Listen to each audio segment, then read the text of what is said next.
Look, it genuinely seems to come around very, very quickly, but the 2025 Africa Cup of Nations qualifiers are starting very, very soon. 2 games for each nation, well, most of the nations that have made this round. It's basically everyone apart from Somalia and these sorts of guys, because they had to play a preliminary round and some teams have already lost and not made it to this stage. So, from the 4th of September, for about a week, we're going to see match days 1 and 2 of the Afcon 2025 qualifiers. 24 spaces up for grabs. One's already taken by Morocco, as they are the host nation. So even if Morocco lost all 6 games here, they would still qualify for the Afcon. Let's take a look at what we've got to look forward to.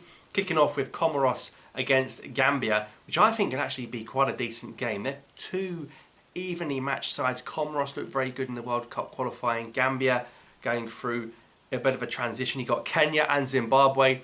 The derby between the 2 sides banned from the last Afcon qualifiers. And then, for me, the 5th of September is where it starts to get really tasty. You've got Tunisia at home to Madagascar. It'll probably be 1-0 Tunisia with a pen, the way those sorts of games go. Algeria take on Equatorial Guinea in Oran. We'll look ahead in more detail to that game at the time. Algeria just not getting the results in Baraki. They've moved to Oran once again. That should be a good game against Equatorial Guinea. Of course, won their Afcon group with Nigeria and the winners Ivory Coast, which they beat 4-0.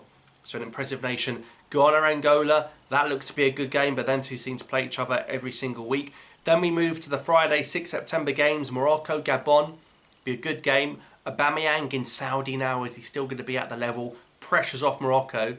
They've qualified, it's more about can they build a team to win a trophy for the first time in half a century. Egypt playing as well at home. They should be fairly confident of playing Cape Verde at home. Mauritania are in that group as well, but I mean Mauritania are only half decent because they beat Algeria in a 1 in 100 game. Togo play Liberia as well on the 5th. That's the other game in Algeria's group. Ivory Coast play Zambia. DR Congo Guinea could be one of the games of the round. Congo getting a couple of new players in their setup as well. Zambia, listen, the DACA thing is very much reliant when they play Ivory Coast. And Guinea, of course, well, we saw what they did to Algeria in Algeria. That's probably one of the reasons why we're moving away from Baraki. But people keeping an eye on Guinea who want Algeria to make the World Cup to see if they're a good side or not when they play DR Congo away.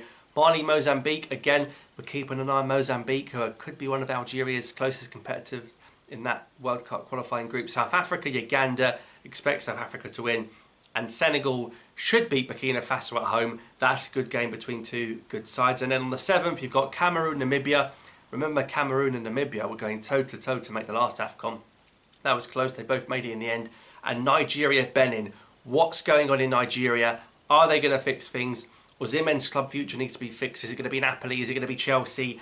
And they're taking on Benin, who are also in their World Cup qualifying group as well. And then just like that, you're into match day 2. You've got Tunisia playing Gambia away on the 8th.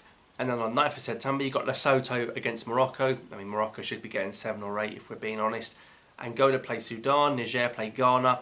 Equatorial Guinea play Togo in the other game in Algeria's group. DR Congo go to Ethiopia.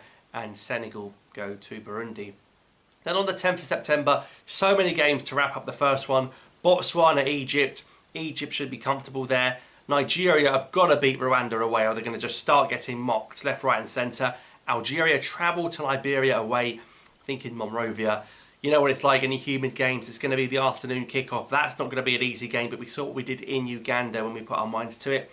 Cote d'Ivoire go to Chad. Guinea should be comfortable at home to Tanzania. And then your usual suspect, Zimbabwe, Cameroon should be a good game.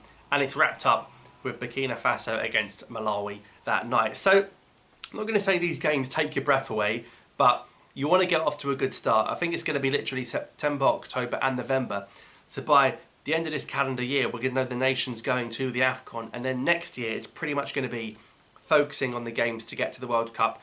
But listen, I'm not saying Algeria have got to walk in the park here. I mean, if we're going to Afcons and lose into the likes of Mauritania, and of course Equatorial Guinea, the pink-haired mug, who ended our 35-game unbeaten record, now they're the team we have to play to get to the next Afcon. It's not going to be easy. We're going to wait and see what the Algeria squad is like, and then we're going to look more detail in the game against Equatorial Guinea. Of course, we're going to see their squad as well. Are they going to have Nsue? But it's good to see competitive African football back. Got the friendlies, which, I don't know, the friendlies are fun, but there's not much riding on them. Then you've got the World Cup qualifiers, which are just stressful as hell. These Afcon qualifiers are like, they're comfortable, they're in the middle, they mean something, but they ain't too stressful. So I like the balance within that. So are you looking forward to these games? Let me know what is the standout tie of this round in the comments down below. Let's see how everyone does. We'll keep up to date with every nation across Africa here on this channel. Subscribe for more. I'll see you next time.